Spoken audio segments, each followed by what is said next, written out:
Greetings, veterans, brothers, and sisters. I know you did a means test last year or a copay test last year. The VA doesn't send out reminders. So if you're cell phone capable, I need you to start logging the date that you do your means test in your calendar and set a reminder for 11 months out to let you know you need to do it again. If you don't do cell phone, then on your refrigerator, I need you to start leaving a reminder. Means test renewal every year and put the date you did the last one.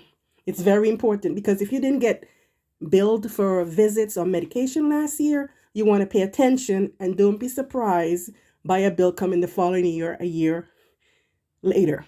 Okay? So put a reminder in your cell phone to remind you 11 months to do a means test or tape on your refrigerator that you need to do a means test in 11 months, 10 days.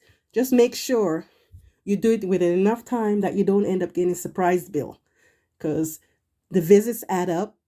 Whether you go to the VA or you get a referral to go outside to community care, $15 and $50 does add up, and I don't want you getting surprises. And then the hospital bill goes up every year. So hospital stays are at $1,600 right now. So the first 90 days of a 365-day period, it's $1,600 copayment plus $10 charge per diem per day. Like a bed fee or something like that. You want to pay attention to that because the cost can add up. So set reminders. And I'm telling you, if you get a bill, say you get a bill this week, don't worry about it and then wait to call, because since February 2017 the VA starts sending you bills to collections, which means it could come out of your Social Security or any kind of federal paycheck. So I need you, as soon as you get the bill, they have made it easy. You can do the waivers online now. You can do a waiver online. Okay? So you're going to go to www.va.gov/manage, MANAGE hyphen VA hyphen debt, DEBT. So it's www.va.gov/manage hyphen VA hyphen debt. So you can do the waiver online, which makes it quicker. We don't have to mail it to you, which takes 7 to 10 days. And then you got to mail it back. So that's a total of 20 days. And then you got to wait 30 days for approval. So that's 50 days gone by. Wherein, as soon as you get a bill in the mail, you go online, or you can have somebody assist you going online. Or if you're at the VA, you can go to the patient advocate office or your patient representative office and have them go online for you, fill out the information so you can request that waiver online. It's so much quicker and effective if you do that waiver online. But I need you to do, as soon as you get the bill, get online and do that waiver. Don't wait, because these days the bills are going to collections.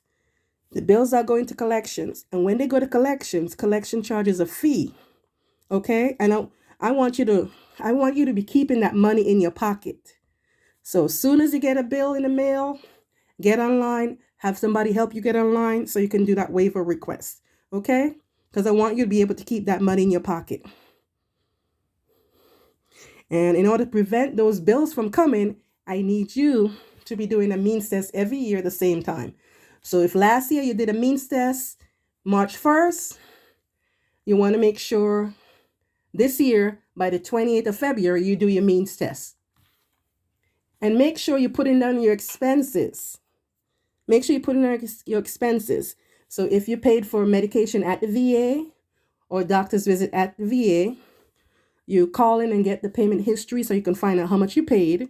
Or if you paid for medication outside the VA, you keep track of what that was and put that down. If you paid for glasses,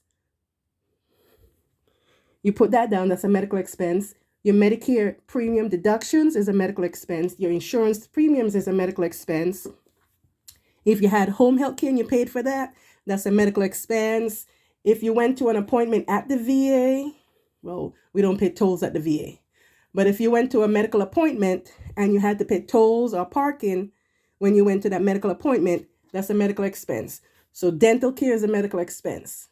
So when you're doing the means test, remember, if you have a dependent like a spouse and they're working, it's your income plus their income. Okay? So your income plus their income. Make sure you track all the medical expenses that you have and your spouse have. That's important because that can help you, because they'll put your income, they'll minus the expenses, and then if you meet the limit, then you may only have to pay for medication, or if you meet the limit for the medication copayments, you may not have to pay anything for that year. So I want you to start keeping track of your medical expenses for the year. If you're single or if you're married, start keeping track of you and your spouse's medical expenses. And you want to go to va.gov because they post the copayment costs for the doctor's visit and the medication there. I want you to start keeping track of this. I want you to start keeping track of this because you have to help yourself. You have to help yourself. Okay? So means tests are every year. There are no reminders going out. So I need you to keep track by your cell phone or by putting a note on your refrigerator. Okay? So help me help you by putting down these little reminders. Okay? And if you get a bill, as soon as you get a bill, I don't want you waiting. I want you to get online to www.va.gov/manage-va-debt. That's DEBT. Okay? So apply for that waiver as soon as possible. Don't wait. So I'm here to help you. If you have any questions, just put them in the comments on the post and I'll research and get back with you.